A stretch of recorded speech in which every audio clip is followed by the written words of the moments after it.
Dunkin' has a whole new line of handcrafted signature lattes. Blueberry Crisp, Caramel Craze, and Cocoa Mocha. They're so delicious, you'll realize that you've been spending a whole latte time drinking the wrong coffee. So even though you've been together for years, it's time to say goodbye to your ex, Coffee Place. Because you've got a latte love for Dunkin's signature lattes. Sipping is believing with Dunkin's new handcrafted signature lattes, like Blueberry Crisp, Caramel Craze, or Cocoa Mocha. America runs on Dunkin'. Price and participation may vary. Limited time offer.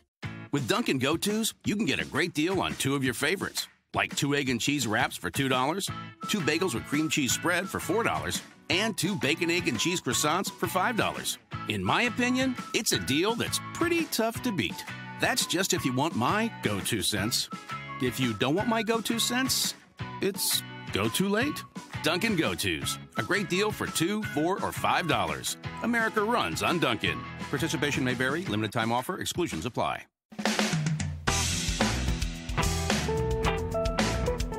Hi there, this is Jim the Keys bartender coming to you from North Key Largo. I'm here with Jenna Kelly. This is actually regular Key Largo. He keeps saying I keep saying North Key Largo. You know, it just gives us more thing. From downtown Key Largo. From downtown Key Largo. Center City, Key Largo. We're not North Because there's Key Largo. no center to Key Largo. Just like that fucking lady from Chicago that gave me a hard time asking for the shopping district one time. And he said, oh, what do we need shopping? Oh, the Trade Winds Plaza, there's some stores there, but I don't know. So I want to walk. I said, you can walk. It's not that much. No, there's like 50, 60 stores. And I said, maybe between here and Islamorada and all that. Yeah. She goes, no, on one street. I said, are you thinking Key West? Did you confuse? Did you think we were only like 2 miles long and that was it? And then you're mad at me. Because I lived in Philadelphia a year ago. I knew that it was that before I moved here. I knew. But we're talking about what we're going to talk about. We're going to talk about Cubans. We're going to talk about Cubans and Cuban migration. In the best way, in Cuban migration. And now, when you say that at Cubanos, you know, and say like stuff like that, I have a lot of friends of mine that are Cubans. I have Mexican friends. I have Cuban friends. I have a friend of mine, Danny, who's Puerto Rican. Puerto Rican friends. We have Argentinian friends. We have all kinds of. Yeah, all types of. But their biggest friends. We have Polish friends. Well, I was talking about Latins right now. We have all kinds of friends. No, we do. African Americans, yes. Forgot about that. Absolutely. But they're American. I just call them Americans. They're all Americans. Well, almost we're all the people Americans. we're talking about. We live here. Yes. So South Florida in itself has in the last 60 years has seen a great. I'm not going to do a influx. Well, let's go back hundreds of years. Originally, the Spanish settled here. St. Augustine was a Spanish colonial city. Yes. For years. It was the oldest city in North America.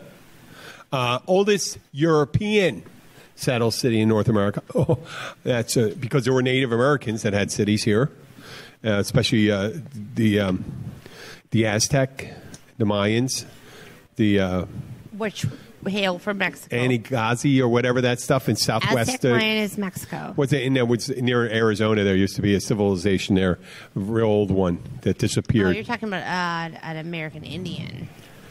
Well, they're all American Indian, you know. Well, Aztecs and Mayans are not American Indian. It's all North America, so they're American. They're indigenous people. Okay. So North America starts from the Panama north. It's no de Central America.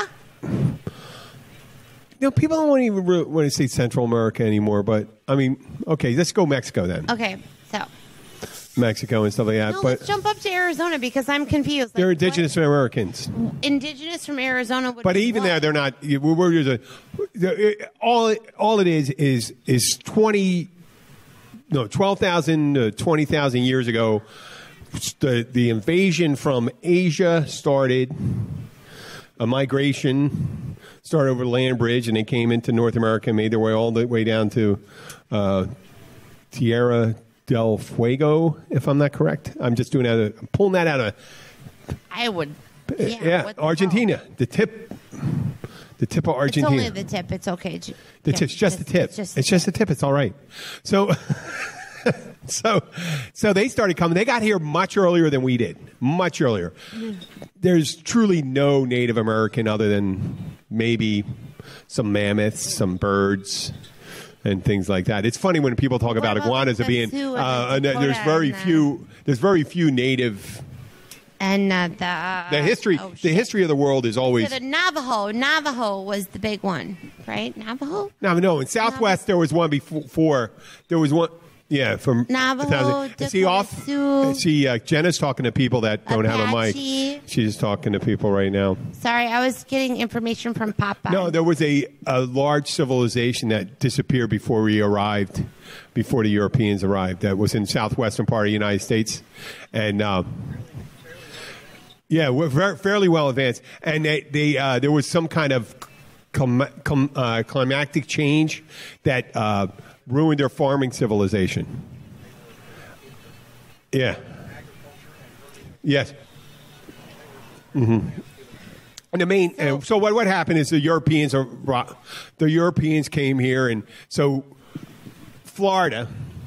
The first people came here were native indigenous Americans or Native Americans, and then the Spanish, and then the acquisition by the former British colony, now the United States acquired it. We were talking about the Cuban infiltration. Well, yeah, and the Keys unique to the rest of the South.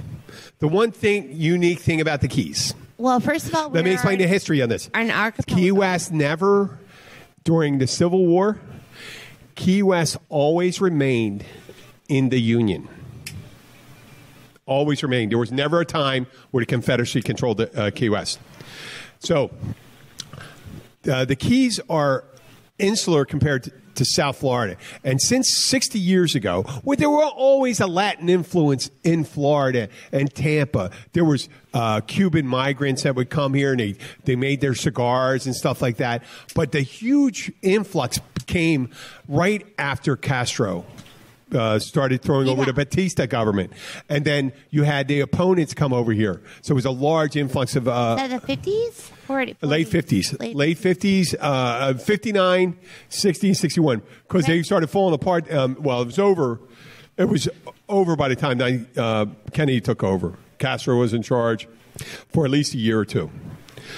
And then there was another influx, and this is where there's some dispute going on. A lot of people that wanted to throw shade at my Cuban brothers, they'd say that Castro opened up the prisons and let every undesirable Cuban out. But that's not necessarily the whole picture, because there was a lot of Cubans who were opponents of Castro that were in the Muriel Potlif too. If you were some of the people that were in prison because they opposed the regime, not just because they were criminals. Now, if you call someone I think that's a false positive. If you disagree with the government and they decide, well, now you're a criminal, yeah, that's not the same, is it? Right, Jenna? Are you with me or not with me? For Papa, because he's that's all right. Retired trooper. Do you hear that part? I did hear that part. Yeah, because you're not a real criminal just because you oppose who's in charge. Absolutely not. Yeah, and so they came for. I believe you got me to piss off some people. They added to the melange of cultures here. I mean, it made South Florida heavily Latin, and so it's as much a Cuban. It's a Cuban American culture in South Florida. Miami-Dade, it's the center of it. It's the capital of. After Havana, the largest concentration of Cubans in the world. And I would agree. Yeah, and given their druthers, if they had the resources, they'd probably be able to take back the whole island if with how committed they are against them. But they're a lot of their children and grandchildren and great grandchildren right now. I know some. We down here. It's in the middle. We're still in the middle of the beginning of the mini season, and we get a lot of people coming down here from it. It turns out, that small group of people. There's a small group of people that cause most of the problems. And when you're in a place that is heavily Cuban, you think that problem is a Cuban problem. And the same thing happens when there's an African-American community. And if you're in an African-American community and there's crime, it's most likely committed by an African-American. But if you're in let's say an all-white community, let's say in West Virginia, there's some badass white people, poor white people that commit a lot of crime. Some bad people.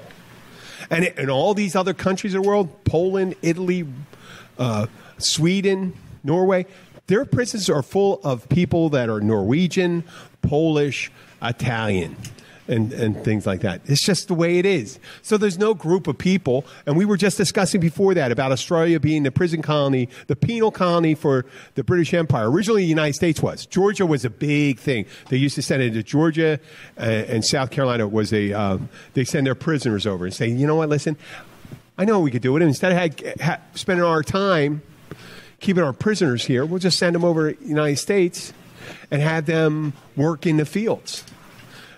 Plant tobacco and things like that. And until they figured out doing cotton. And then they figured out how lucrative the slave trade was, the triangular trade. So, but right now, many of our politicians are Cuban American.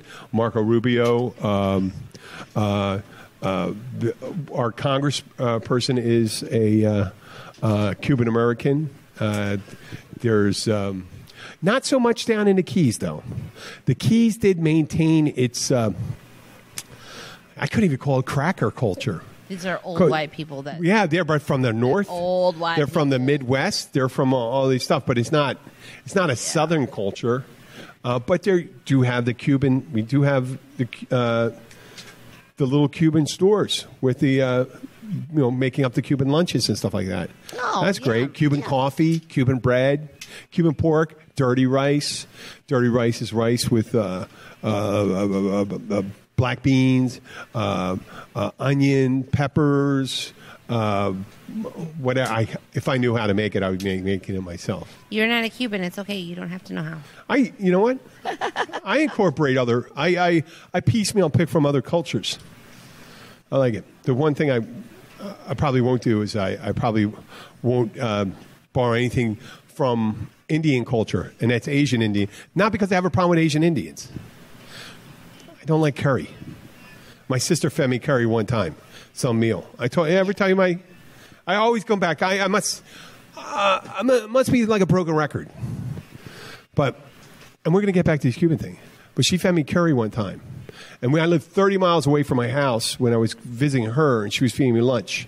And on the way home, from the time I got on the turnpike to the time I got home, I needed to use the facilities. Bathroom. The 2 and 2. Yeah. I needed to go too bad. I barely made it. It was like I was on a cork for about 35 minutes waiting that. And I couldn't eat anything with curry. I don't even like smelling curry anymore. So let's get back to Cuba. What were you going to say about the kid? You had a whole bunch of stories talking about it when I started doing it. You didn't go into it. You got distracted. No. It's just that come on. The culture is a little difficult to get used to. Well, they're big on the family over there. And so am I. Yeah. But it's disrespect. There's. Well, a lot of them seen. A lot of times just think of this. Think about in New York and stuff like that. You think it because they do their own thing. They don't really think about asking people when they do the party. I do a party, and these people don't like partying. That's their problem. They don't like partying until 2 in the morning. We like partying until 2 in the morning. Well, that's their problem.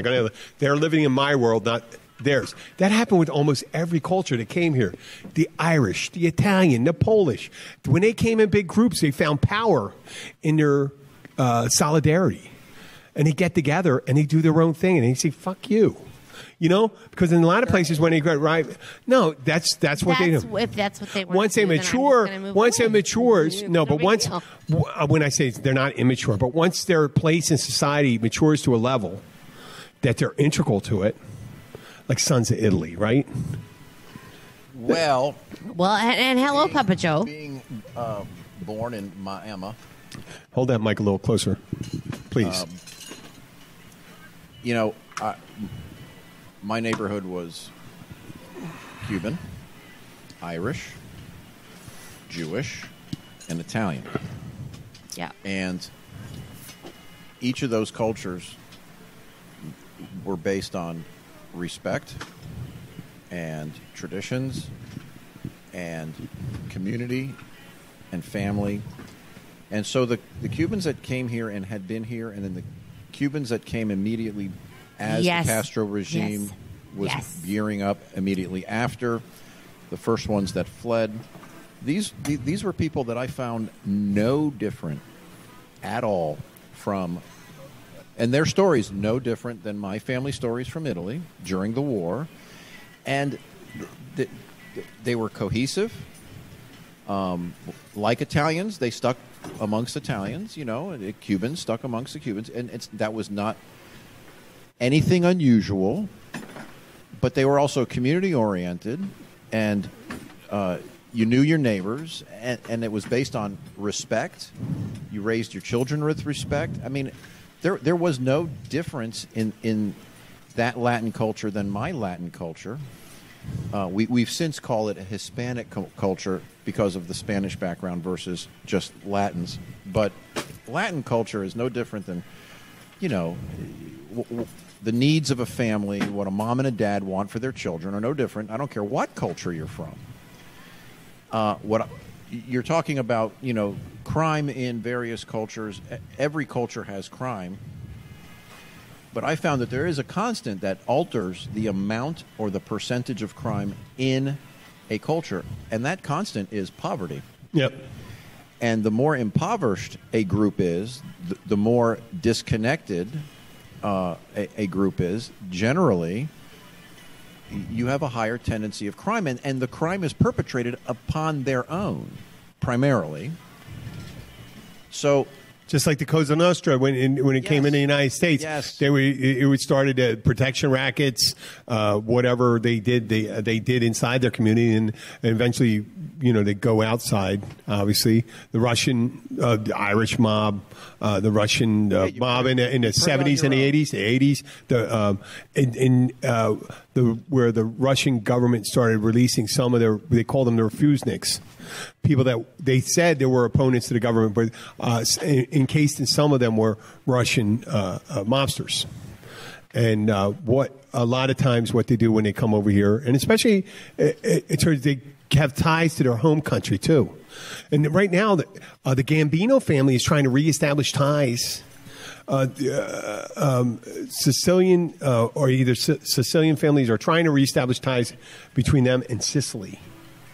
Are trying to reestablish because that was broken, because there was a savvy Sicilian prosecutor or law enforcement officer that saw that there was a way. He saw the big picture on how to go after the Cosa Nostra, and he did it. And you remember seeing videos of the guys they're having the trials, and they're all in the jail cells. You ever see that in Sicily? They're at a trial, and the guys don't stand behind a desk. The criminal is in a cell in the court because they're considered so dangerous. They couldn't even put them in shackles and bring them out. They had they'd have soldiers all around the courthouse. It was that lawless. They said they kill. Oh my God, they were so bad. But much like in Colombia, much like in Ireland, there's nobody in Chicago in the 1920s and 1930s. It's not unheard of in the United States here. So we always kind of when you call some weren't the Gambinos from the 1930s? No, Gambinos ran it until right, Papa? From the 1930s, but they're still around. Oh, you didn't know that? No, I thought they were from the 30s. I actually had the what would you hold that call close. it? The benefit of, or the honor of arresting a Gambino. Yes, Papa is a retired trooper. Yeah, and it was for the usual racketeering was one of it, and it involved money laundering and dope, and that was right here in Miami.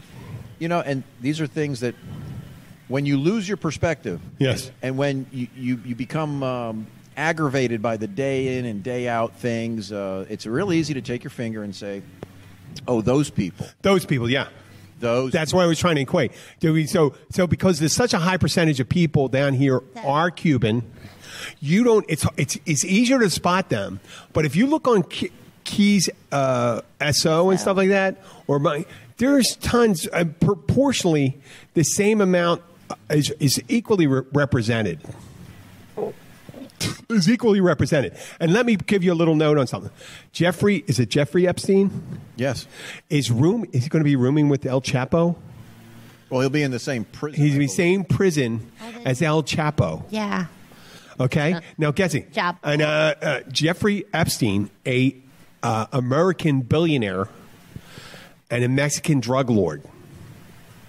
Now, if you can't see two, and Jeffrey Epstein just happens to be, he could very well have been Irish American. He happens to be Jewish, but he could very well have been Irish American or Polish or any other group. But what I'm just saying, you can pick that. And that guy did human trafficking. That's human trafficking. The guy's under indictment, he was still dating, they said to his place in, was it Mexico or wherever his resort, his island was, he has an island, they joke about him landing while he's under indictment with a plane load of girls. Yeah, he never stopped. He never stopped. So he was a serial sex offender. He blatantly did it in front, in the open. He's out on parole. The idea is... I would speak right now, but not now. He's not. They refused the parole. My chin's on the floor. Now they're refusing. You're saying you're speaking about first time. He was out on parole. Yeah. The attorney, the United States attorney out of Miami, lets him have this sweetheart deal where they don't even notify the victims of the deal, which is a violation of court rules, and they let him actually go to work 12 hours a week, which means 4 or 5 days a week he gets to go to his office. And evidently he also went to his island. He went to his 5-story mansion in Manhattan, and he's ordering up young girls. I mean, not young as in young adult girls. 14. Children. 14, 13, 14. He's a serial sex offender. He's a loony. And so he deserves to be, behind bars forever.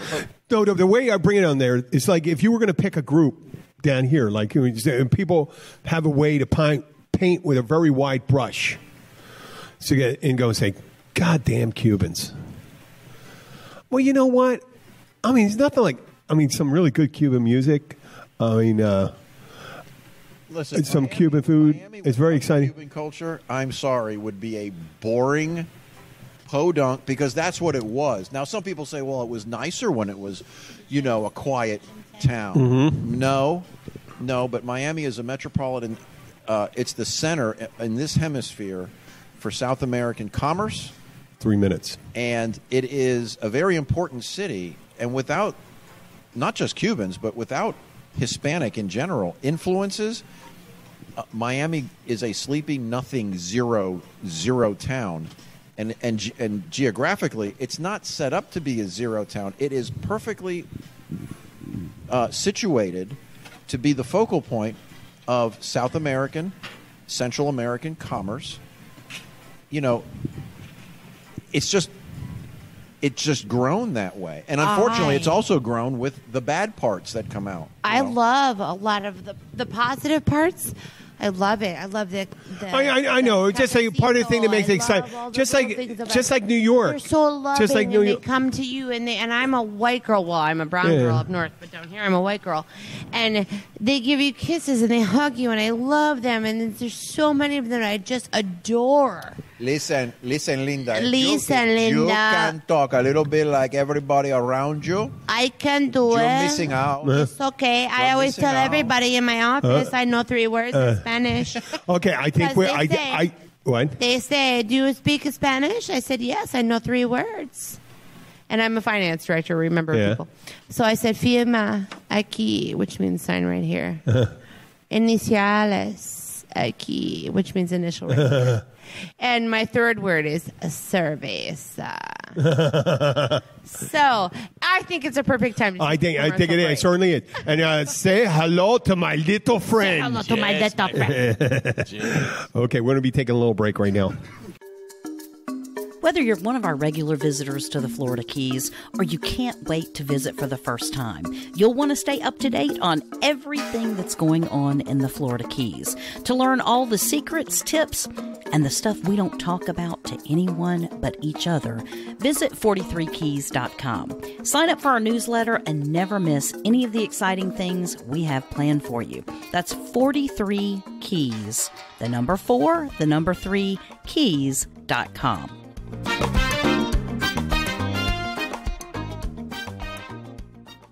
We're back. You know, just during the break, Papa Joe and Jen and I, he prompted me about the wedding I went to, and I did speak about it on a previous episode about the amount of food that they served at the wedding in Poland, and it was an inordinate amount of food, and as a younger man, I said I could eat a lot as a younger man, not as much as I'm definitely not. I'm not about one half capacity as I used to, but now I still a big eater, but not nearly as much. Almost every culture, Papa Joe, right? I mean, in the United States, every culture, when you have a wedding, it's like they want to see how much they can feed you. You were talking about you went to 2 weddings in Italy and 1 in France, right? 3 actually in Italy, 2 3 in the south, 1 in the north. You said in Bordeaux. In Bordeaux, in France. Yeah. And each one. In the first one, you said 7 courses. 7 courses. So what we got? It's interesting because we got this thing in my head right now. The United States, whenever Europeans come over here and say, "You Americans make your plates are so big and your portions are so big," but our experiences in Europe right now, you can go into a thing for weddings anyway. For weddings, yeah. But I mean, how many calories can you eat and how they only carry on? Why do you have to consume 5,000 calories? You only really need 2,500, 2,600, 2,800, depending on your size and how active you are. I mean, you're not doing yourself any good. It's not like you're spreading it out over 2 weeks. But it's a status thing. No, because food is so much part of the culture. And sharing of food is part of the culture. Mm-hmm. And the celebration of a wedding that feeds, culture drives those events. So, yeah, Europeans are very frugal with their portions, and they don't eat a lot, and they're very not Central Europe. I'll tell you that because I've gotten meals over there. They were definitely pretty big. I ordered I had a burger. Right. I went to a place and they go, I seen a burger and the prices are so cheap. So I'm at this place and looked like they said they made all their food, none of it was frozen and make it fresh. So they had a cheeseburger. And I want to try their cheeseburger. Now, first of all, they cook it well done. And it had a cheeseburger and they had a double cheeseburger. I said, I'll take the double cheeseburger. Well, that was like one of those monster food things they got. It was. I have this 16-ounce can of beer, and it was pretty much as high as that. You know what high as that can? And how do you bite in this? You can bite this part, bite this part. I mean that's the height of the burger, and I realized at that point you can say nothing to Americans. This was not a big food eating place. This wasn't the Golden Corral or anything like that. I just went in there. I saw the price. I said, "Oh well, this burger's $6 with fries." With fries, I'm going, "Oh well, it can't be. How big could it be?" But when you live there, and you're in their homes, they don't eat that. Mm-hmm. Those are usually in restaurants. Most of those restaurants cater to a transient group, usually tourists. Italy, for instance, because most of my time was spent in Italy, they're very savvy. They understand that Americans have big appetites, and the first thing an American's going to complain about is a small dish of pasta. Uh-huh. If they fed you what they eat in their own homes, trust me, I've listened to, like in Rome, mm-hmm. on the piazzas, in the cafes on the piazzas, Americans do not hesitate to just begin bitching about what is this? This is not enough. Right down to What is it why you don't have ketchup? I mean, I've heard it all. I've heard it all. And now, when you go and you're living there, and as a child, I would spend 3 months at a time there. They are small. They're whatever the portionalities are. What you need, it's fine. It fills you, but it's not like, say, it's not just pasta. It's going to be pasta. It's going to be a little meat. It's going to be salad. After dinner, there's fruit. There's you consume a lot, and it's usually very well balanced. When the weddings, for instance, my one cousin gets married in Naples in a beautiful resort on a cliff overlooking the Mediterranean. It's the most picturesque. The guy that wrote Pinocchio was the house on the lower part, and then you said above it was pillboxes from World War II, right? Right. So at the very bottom, near the water, was the house where that story was written, where the author wrote it, and because he's a national treasure, the state builds a house over the house to preserve it. And then as you come up that cliff, there's the pillboxes from World War II. Yeah. Because Naples, that was one of the Axis. very hard-fought lines in the American encroachment up the peninsula. And then on the top is the resort. And 7-course meal. And I found myself getting angry, mad at the 4th, and by the 5th course, it yet another plate of food, and huge plates of food. And the reason why it's different is because 2 reasons. It's a celebration. Yeah. A wedding. You have all your family. And to show that you've made it, to show that you're successful, it also shows that as a man, you're capable of caring for the woman. So you're going to the subliminal message is, your daughter is safe with me. So everything is on the grand scale. Unfortunately, when you're sitting there as a guest, you're 7 courses, and of course, there it's grappa, which is a fermented wine. It's potent as hell. It's made from the residue of winemaking, right. and they use it's rather than foment, it's distilled. Oh yeah. It's a distillant. It's like drinking fire. It's a distillant. Yeah, it's a distillant of the residue from winemaking. I had grappa before. It's like really hard vodka. It's harsh. It's harder than vodka. It burns going down. Now there's some really refined grappa that it's a little. You smoother, filter, but you're not a man in Italy if you drink that. I mean, if you're gonna and the men drink grappa, you wouldn't find.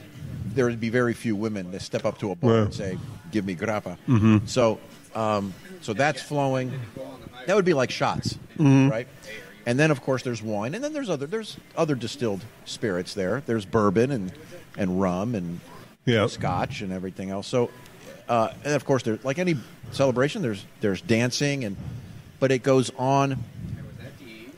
It went on late afternoon, did not end till well after midnight, and so that was one cousin's wedding. The next year, I go back for his. It's actually his cousin. Yeah, you could say it's like my other cousin.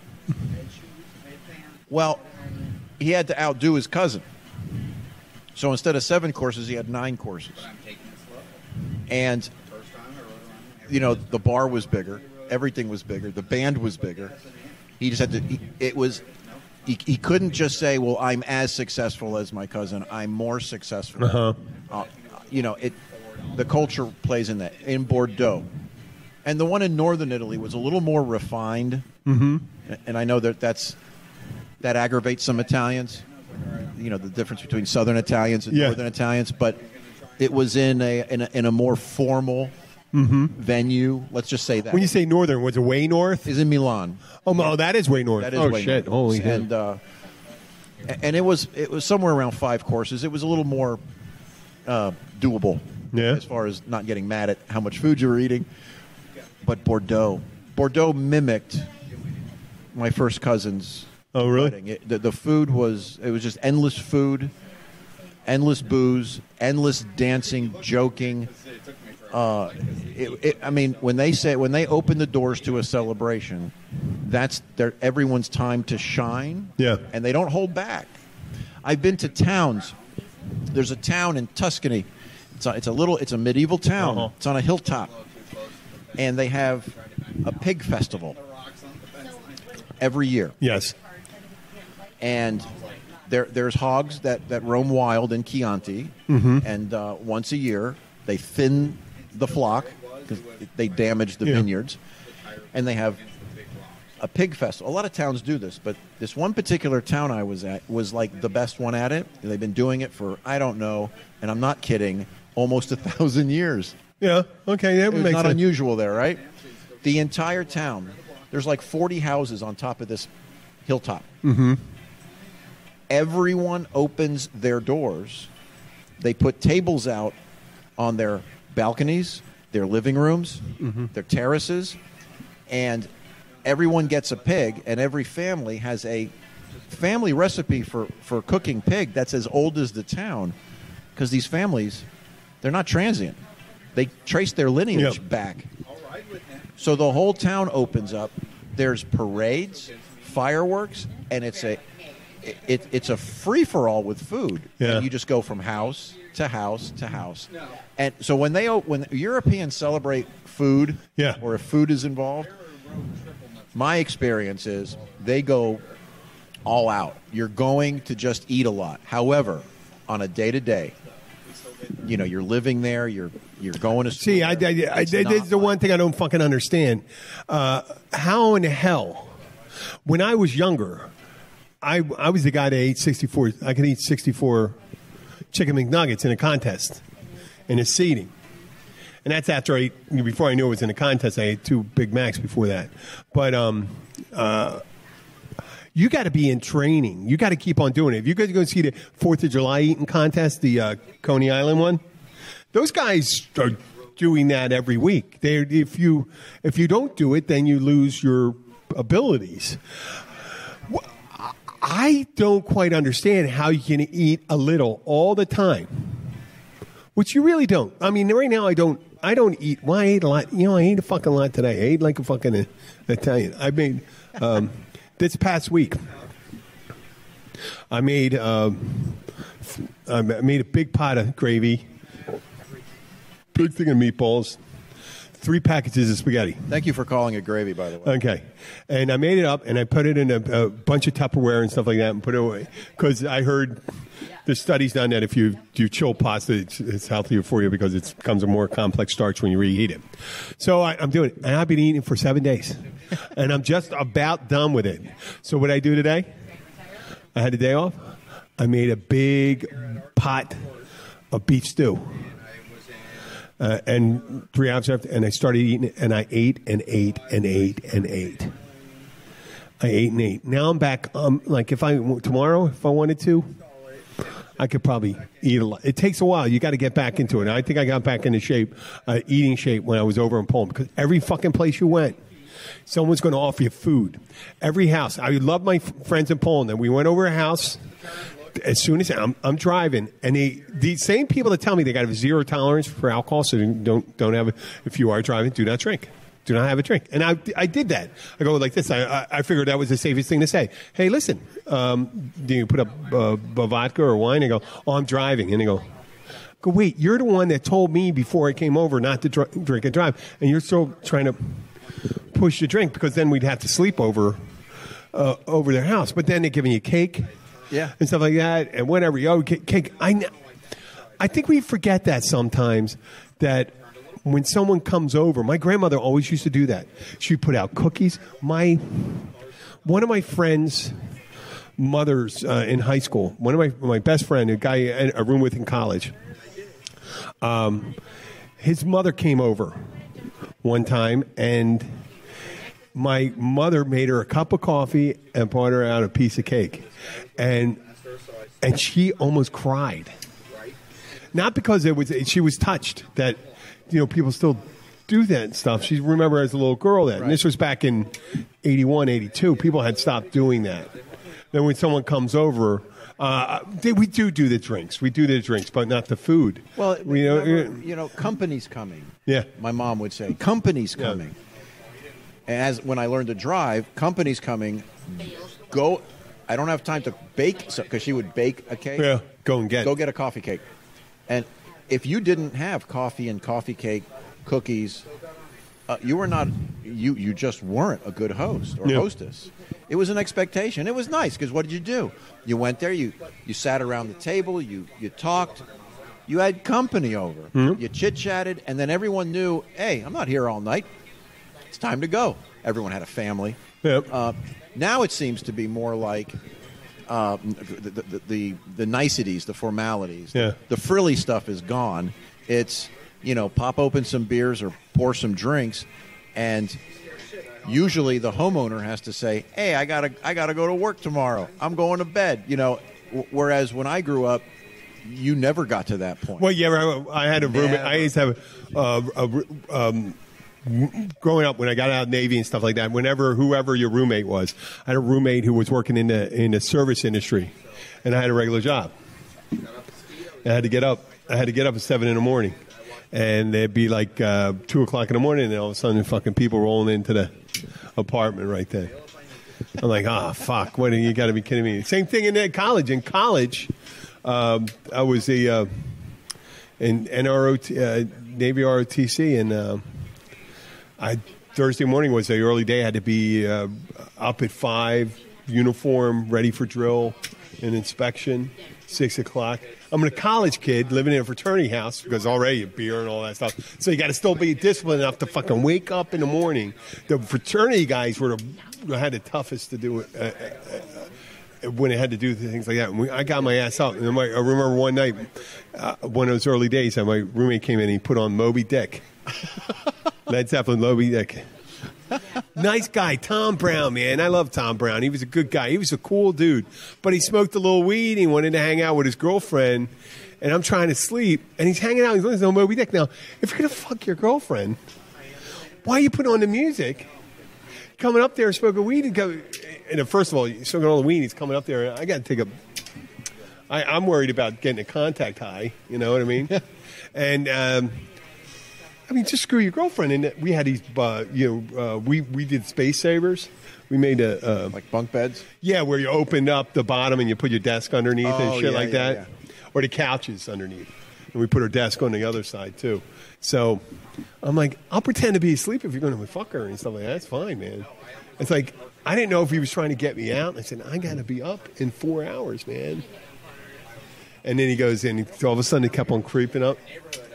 Moby Dick, I hear the drums. I say, how long is this for? I never heard it before. See, but if you got out a coffee cake and some coffee, maybe he'd go home. Well, he did go. He did leave because I got up and broke the record. Hey, I gave you a coffee cake. Here's your coffee. No, he's my roommate. He's my roommate. He's my roommate. Yeah, but it's funny how the traditions go with that. I understand you're going to spend a lot of money at your wedding, and then you're impoverishing yourself. Essentially. Going in debt because the groom at the wedding I went to was telling me how much money he spent. It was a significant amount for there. It would be similar to them spending, the way they earn money over there, $25,000. And they're not wealthy people. Not wealthy people, but they went so far out for it. That band was incredible. Everything was going on. And I'm sure that happened in yours. Right. And I go, well, I mean, we're reasonable people. We realize they're just starting out. Fuck, we tried to give. I think we gave them a pretty big gift. Try to recoup for everything that they spent, and I go, holy shit! I go, what? But there's no way. I mean, he tried to throw the ring in there. I said, the ring, that's all you, buddy. The ring's on you. You're not going to recoup your gift for that. Or the photographer. That's your photographer used. But food, entertainment, rental thing, that's on us. Yes, I understand that. But the other stuff you want to do, honeymoon, all that stuff, that's all on you. But I don't get it in a reasonable sort of way. Meaning, like, how many calories can I eat enjoyably in a day? 3,500 to 4,000. If I space it out and overeat all day, I can overeat maybe 1,500. I mean, I think at my size, I'm supposed to be 2,700 calories. So I could probably do a little more with that. How about you? I don't know the calories. I eat one, maybe twice a day, which I know is not the healthiest, but Who's to say what's healthy? You know, I don't know. But everyone says break up your meals. You should eat often and smaller amounts. But depends on how big it is. I've never been good at that. I wasn't raised that way. Dinner's always been dinner. You eat your big meal, and if you have lunch, it's just a sandwich, nothing big. So it's kind of what I do now. Is I have dinner, and when I cook, brother, I cook. When you said gravy, and beef stew, you can ask my partner when I make a gravy. Ask Jenna. It's 6 cans of crushed tomatoes, meatballs, sausage, chunks of beef. I mean, and there's enough sauce to last up you here that you can weeks. get? Is there good sausage you can get? How's that stuff in Publix? Yeah, well, okay. So the sausage I use that I like, to my taste, is believe it or not, it's the Roman brand. Yeah. Okay. Yeah. It's good. Now I've also tried the Publix, not the Winn-Dixie, but the Publix Italian sausage. It's just as good. It's fine. I thought it's something weird because I go, hey, I think it's pretty good. Now the Winn-Dixie Italian sausage, Roman. So what do you use? Hot or no, mild. I like the mild too. Yeah. Yeah. The hot has less fat in it. Yeah. And tends to get a little dry. So I like the mild. It has more fat. It tastes good. The fennel that's in there is just right. How about with the meat mix when you make your meatballs? Do you do the lamb, pork, and thing, or do you just do? Mostly, I just use a 85% lean. Ground beef.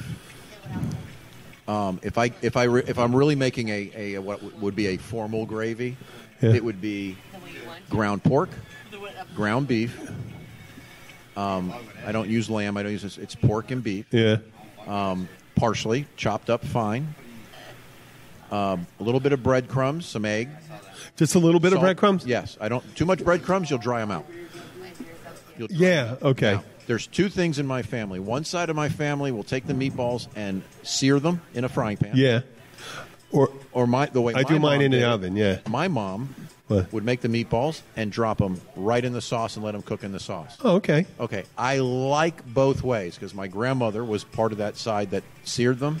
Yeah. And they have a slightly different taste. And I like it.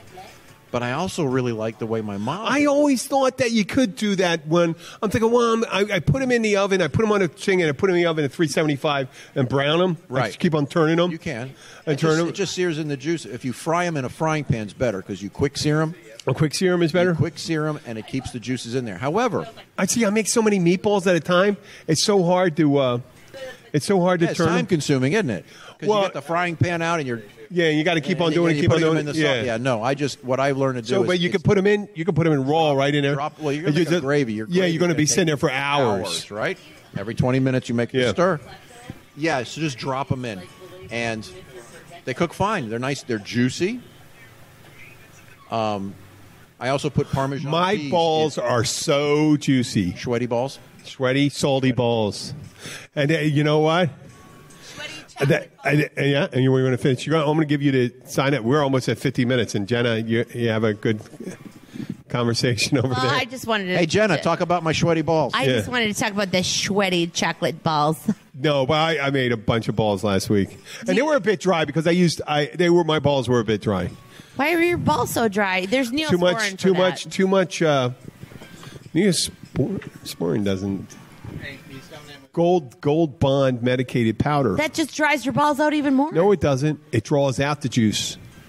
Juicy, sweaty balls. Juicy balls. Juicy balls. Check out my juicy balls. Oh, Okay, I hate to end the show with the sweaty balls after we calling it Cubanos, but I think we did address equanimously how the food. You guys addressed food. We did in the second half. We talked about food. But you're just making me hungry. It's just a focusing in on culture. Yeah, Culture. And it's just Papa's gonna amazing make how me much they some spend cultural food. on a food when you can only healthy consume a certain amount. And even with all that food, with all the booze, you still, I mean, as I put it, I guess I was hurting the next day after the wedding. No kidding. But not as much as I should have been because of all the goddamn food. All the goddamn food. I shouldn't have said all the delicious food. Did you gain a few And then I had to pounds? wait. What? Did you gain a few pounds? I didn't check. I'm going to check out. Yeah. Are you check gonna it just, Thursday. teach another spin class or two? No, you know what? My pants aren't any. I'm wearing these pants were tight before I went, and they're about the same. Not too tight. So I may have lost a little weight. Because I tend to get the little Dancing? squirtsies if I when I'm traveling. So you have marinated sweaty balls. Oh is that what you're yeah. saying? Oh, and I shower. I think I take out. Somebody put the chocolate from his If I- hotel room I know. into his butt Yeah. cheeks. Ooh. Oh, is that like the reverse Reese's peanut butter cut thing? You put chocolate in my underwear. You put underwear in my chocolate. Okay. Well, this is Jim the Keys bartender. I'd like to thank Papa Joe. Papa Joe, say thank you. Hey, thank you very No, much. thank you. And you don't have to say thank you. What am I saying? And I'd like to thank our consummate co-host, Jenna Kelly, for I being just so listen a focused lot. today. Say bullshit So once in a focused. while. Hi, guys. Bye, guys. No, it works out good. Thank you. Till next time.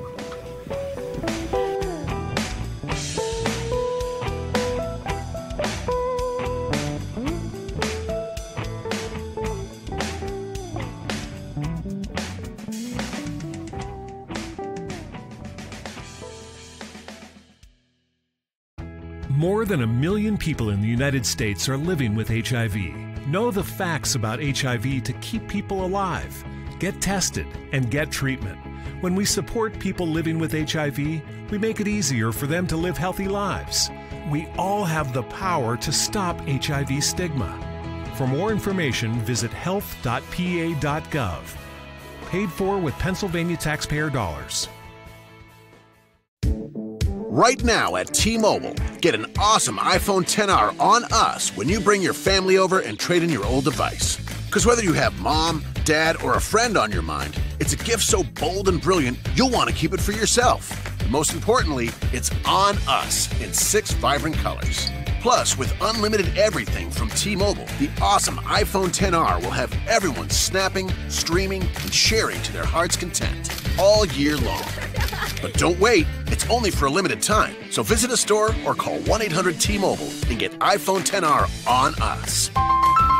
If congested, customers using more than 50 gigs per month may notice reduced speeds due to prioritization. Video at 480p via 24 monthly bill credits for well-qualified customers plus tax. Qualifying trade-in, port-in, service, and finance agreement required. Contact us before canceling or credit stop and remaining balance due. 64 gigs, 0 down plus $31.25